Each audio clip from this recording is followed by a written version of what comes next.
What's up, y'all? It's HippieBanana14, also known as Harry, and today I want to talk about one of the most controversial additions to Geometry Dash, the Swing Copter. Now, before anyone gets mad in the comments, this is not a swing is bad video.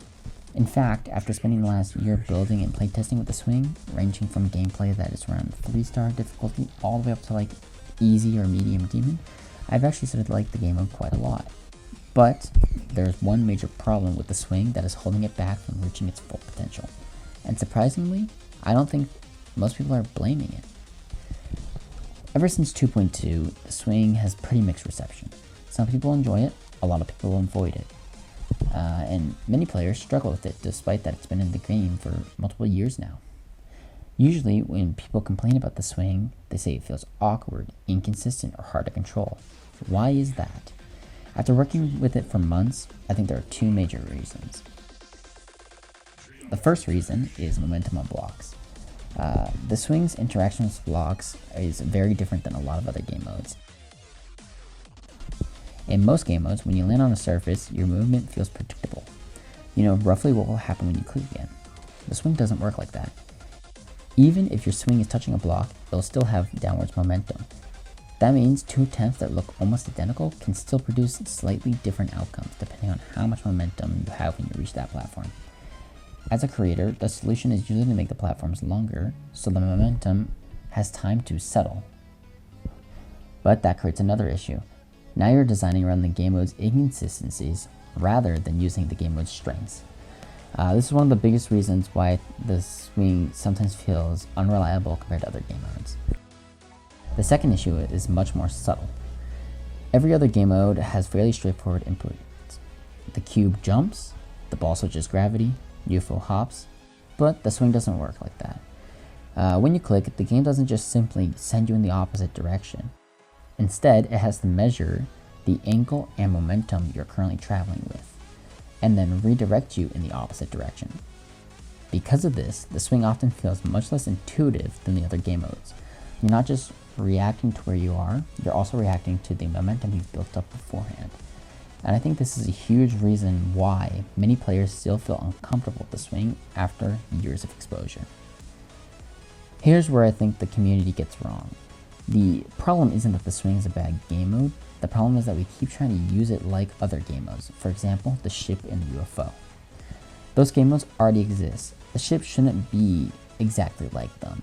It has completely different mechanics, and it should be treated as its own category of gameplay. When creators force swing into traditional ship-style gameplay, its weaknesses become much more obvious. I did this for one of my most recent levels.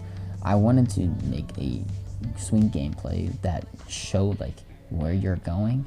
However, I did it in the sense that I wanted to have consistent clicking. I knew this was probably not going to be well received. I just wanted to see what it would look like. And the level got rated, and then everyone's hating on the swing section. When creators design around the swing to do it actually as like how it would be done, it becomes much more interesting.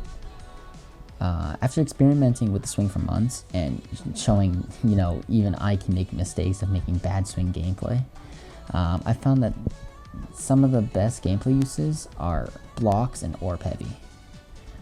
Giving the players surfaces to interact with creates structure to the gameplay. It creates rhythm.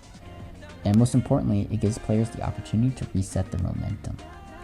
I've also noticed that the swing section benefits from a lot of rest moments. Long stretches of constant movements can become frustrating because momentum continuously builds and compounds. For example, the level that I made recently. Small breaks help stabilize the gameplay and make the section feel more consistent. The places where the swing surprised me the most was asymmetrical duels. The swing can make giant changes in direction very easily compared to other game modes, which makes it very different. If you try to recreate those same movements, the cube, ball, or ship, for example, you'll often need gravity triggers or hold sections or sections where you don't even click at all. The swing can just do it naturally. Because of this, it adds a unique, versatile style to your dual gameplay that no other game mode can really offer. And honestly, I feel like we could keep digging with the swing game mode in duels, and we could find something really special with it. How would I improve the swing? Personally, there's only one major change that I would do to it. I wish the momentum would dissipate faster whenever it touched blocks, and I don't really want like the game mode to be changed at all. I think it has like really cool implications. Like you have to understand the momentum that you're at and everything like that. However, when it gets to a block, that's supposed to be a place where almost every other game mode resets, and the swing doesn't do that, which makes it feel inconsistent. I think this single change would solve a lot of frustration for both players and creators. Overall, I think the swing isn't a bad game mode at all. I actually think it's one of the most interesting additions to Geometry Dash. The way you structured the gameplay around it is completely different from other game mode, and that makes a lot of sense. It arrived in the biggest and most anticipated update in Geometry Dash. It was supposed to shake things up. It was supposed to be different. So if you're a creator, I encourage you to experiment with the swing in your own levels. Try using blocks and orbs. Try asymmetrical duels. Stop treating it like a ship or a UFO section. You might find that it creates gameplay experiences that simply aren't possible with anything else. I think if more people started building around swing's strengths instead of fighting its weaknesses, everyone's opinion on it would become a lot different. But this is the thing for RobTop. Please fix the momentum on blocks. It's honestly the most frustrating part because it changes how everything is with the game mode, and it'll make it so much easier to build a gameplay for it. But anyways, thank you all for watching. If you enjoyed, make sure you like and subscribe. I've got more content on the way. If you want notifications for videos or streams that I do, or you want behind the scenes updates, I definitely recommend joining my Discord server. It also has a level request section, and the link will be in the description. I'll see you in the next one. Bye-bye!